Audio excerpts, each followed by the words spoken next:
You are the easiest person to fool. The late great scientist Richard Feynman authored many notable quotes in his life.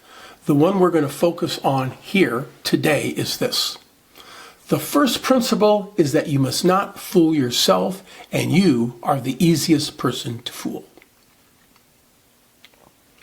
All of us are living with illusions about ourselves, our relationships, everything, all the time. An important step in our growth as a human being is to acknowledge that, accept it, and then start to live and act with that understanding. We benefit and can grow when we uncover areas of self-deception.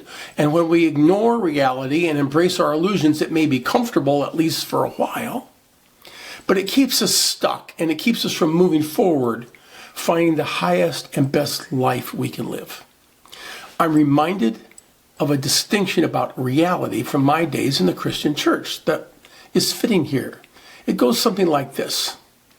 We cannot break God's laws. We can only break ourselves over them. Now, I'm not trying to dip into religion here. I'm only trying to point out that our lives get more fulfilled when we better align them with reality.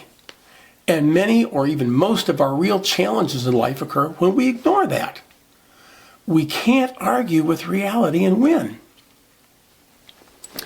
I remember working as a coach for a roofing company quite a few years ago that had an estimator who left them because he wanted to be a salesman. Now, estimators tend to be introverted, risk-averse, and often without great people skills. This particular estimator had plenty of all that. Without me explaining why, you all recognize that he was probably not a good fit to be a salesman.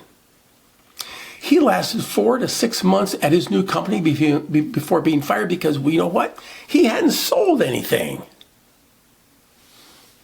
So this is perhaps a very obvious example of where lack of self-awareness and perhaps a bit of an inflated ego led to a lesson in the importance of not fooling ourselves. And frankly, you also got to wonder about the guy that hired him. I knew that wasn't going to work after talking with the estimator for 5 minutes. Anyway, where in your life do you see evidence of some version of this in you? In my life, the more I dig, the more aggressively I self-examine, the more I uncover. I don't think I'm unusual in that. I think I'm the norm. What about you?